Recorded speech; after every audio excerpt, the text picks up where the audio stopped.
Welcome again to my channel, Random Realm. In this video, the America 250 Task Force has partnered with Hillsdale College to provide a history series that tells the remarkable story of American independence. It will highlight the stories of the crucial characters and events that resulted in a small, ragtag army defeating the mightiest empire in the world and establishing the greatest republic ever to exist. This is the story of America. So, in this video we will hear the story of John and Abigail Adams, a powerful founding couple whose partnership was central to the birth of the United States.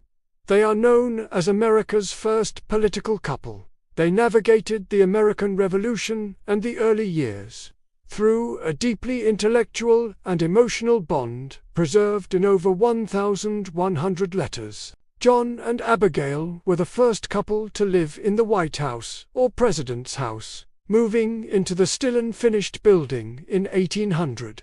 But obviously not the same building that stands today, because British troops put pay to that when they set fire to the White House in August 1814, leaving it a burnt-out shell. Only the exterior sandstone walls survived the blaze. This event, known as the Burning of Washington, occurred during the War of 1812. Led by Major General Robert Ross, the British forces entered the city after defeating the enemy and set fire to the White House and multiple public buildings. Anyway, no more of me talking. Let's sit back, relax, and enjoy this fascinating video. We the people, in order to form a more perfect union.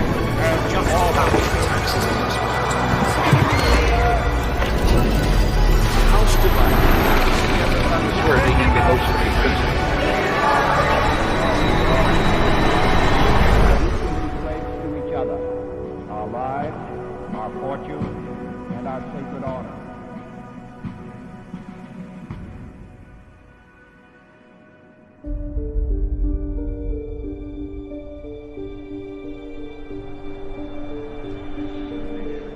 While John Adams was writing the Declaration of Independence in July of 1776, his wife Abigail Adams was going through a very personal crisis of her own.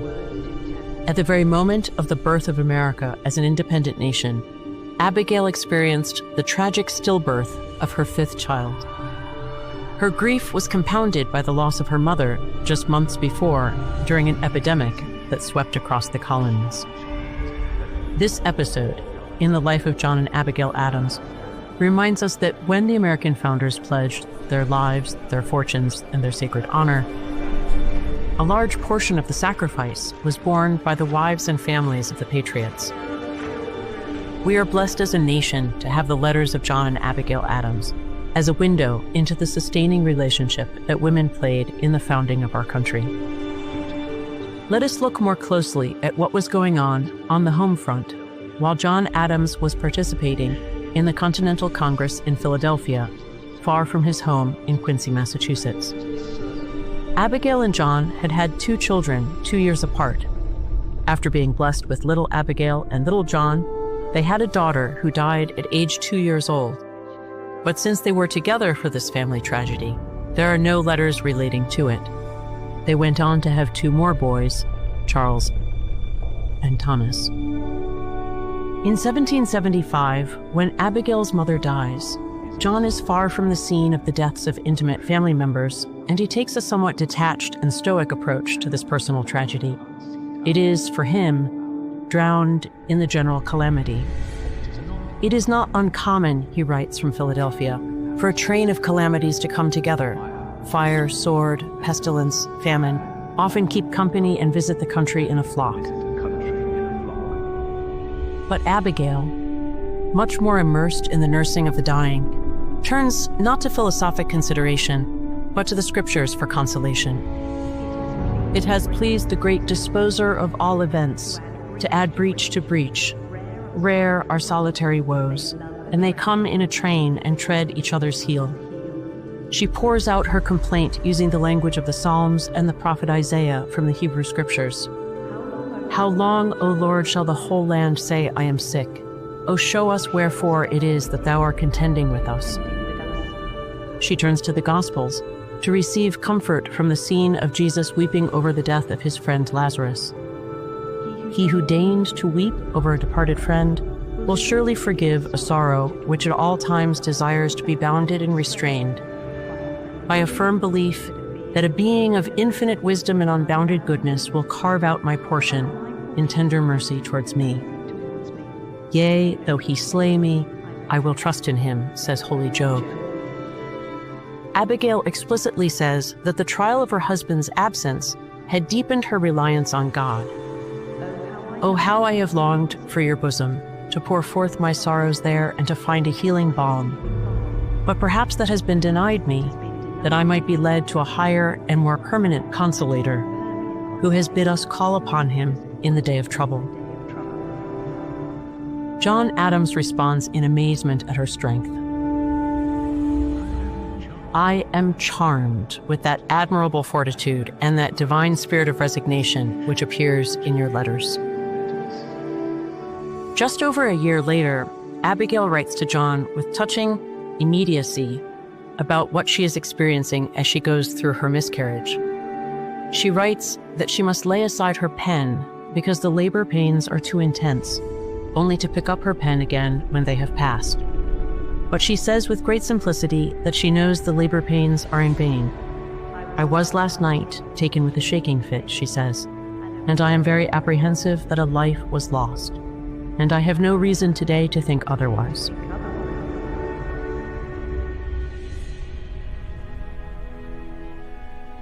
John writes to her his famous compliment. "It gives me more pleasure than I can express to learn that you sustain with so much fortitude the shocks and terrors of the times. You are really brave, my dear. You are a heroine. And you have reason to be. For the worst that can happen can do you no harm.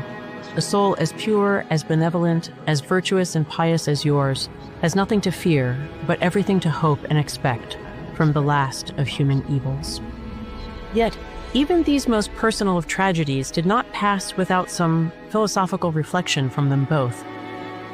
John suggests that perhaps Abigail's mother, who has just died, was too devoted to the domestic realm to be a fitting model for their children, who should be trained up to value the public and civic virtues above all. It should be your care, therefore, and mine, to elevate the minds of our children and exalt their courage, to accelerate and animate their industry and activity. If we suffer their minds to grovel and creep in infancy, they will grovel all their lives. But their bodies must be hardened, as well as their souls exalted. Without strength and activity and vigor of body, the brightest mental excellencies will be eclipsed and obscured. This is not the only time that John is critical of a life that is too limited in its horizons. Reflecting on the great Roman philosopher Cicero's discussion of the levels and degrees of human sociability, John thinks that too great concern for the personal and the local can pervert the intellect and will. But Abigail adroitly responds by quoting and acknowledging Cicero's dictum, "Our country is, as it were, a secondary god and the first and greatest parent. It is to be preferred to parents, wives, children, friends, and all things, God only excepted. For if our country perishes, it is as impossible to save an individual as it is to preserve one of the fingers of a mortified hand." Nevertheless, she gently reminds him that his absorption in public affairs sometimes leads him to neglect important domestic duties as a father. She reminds him that he is responsible for the moral education of his children. She points out that his children's virtues would be doubly enforced could they be indulged with the example of a father constantly before them. She insists that public virtue must be backed up with virtue in private life as well, that civic obligations cannot be separated from religious and moral obligations. "I have been led to think, from a late defection, that he who neglects his duty to his Maker may well be expected to be deficient and insincere in his duty towards the public." Abigail insists that merely civic motives cannot replace the more internal motives of religion and morality. Let revenge or ambition, pride, lust, or profit tempt these men to base and vile action, you may as well hope to bind up a hungry tiger with a cobweb as to hold such debauched patriots in the visionary chains of decency, or to charm them with the intellectual beauty of truth and reason. She clearly got through to John, because years later, looking back at the founding, he echoed her image. We have no government armed with power capable of contending with human passions unbridled by morality and religion. Avarice, ambition, revenge, or gallantry would break the strongest cords of our Constitution as a whale goes through a net. Our Constitution was made only for moral and religious people. It is wholly inadequate to the government of any other. Abigail's insistence that religious and family obligations are fundamental to a thriving republic helped shape America's founding. George Washington would famously confirm this insight in his farewell address. Of all the dispositions and habits which lead to political prosperity, religion and morality are indispensable supports. In vain would that man claim the tribute of patriotism, who should labor to subvert these great pillars of human happiness, these firmest props of the duties of men and citizens. The founding generation inherited these ideas about the interconnectedness of duties to God, father, and country from the long-standing classical and Christian tradition in which they stood. The ancient statesman Marcus Tullius Cicero, who had stood up for the liberty of the Roman Republic against the tyranny of Caesar, was not just the founders' tutor in the understanding of the Republic and the laws. The American founders had been educated in his moral philosophy by reading his book On Duties, which was the textbook for ethics throughout the Christian ages and into the modern period. John Locke, the English Enlightenment philosopher, said that Cicero's little book on duties was the most important book that a parent could put into the hands of their children. The American founding generation read there of the interconnectedness of the laws of nature that unite all mankind under God, family, and country. Even as the American founders demanded their rights, grounded in the laws of nature and of nature's God, they acknowledged their duties to God, family, and country. They did not think that rights could be abstracted from those duties, which were grounded just as surely in the laws of nature and of nature's God. In the letters of John and Abigail Adams, we're given a glimpse into this founding family, with sorrows, joys, long months apart, and innumerable sacrifices for the cause of freedom.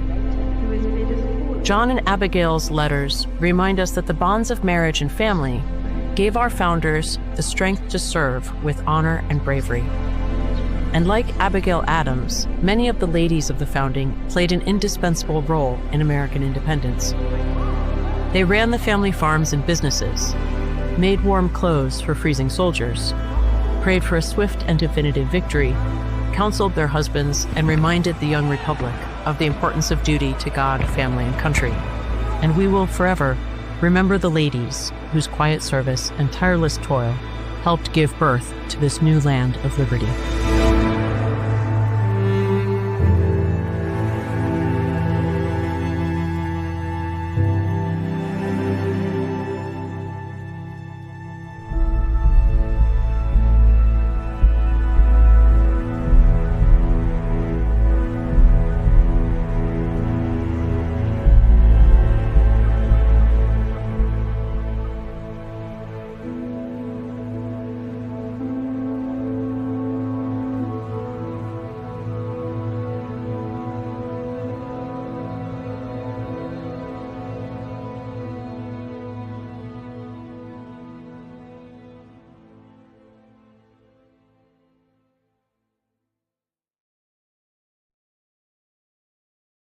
Thanks very much for watching.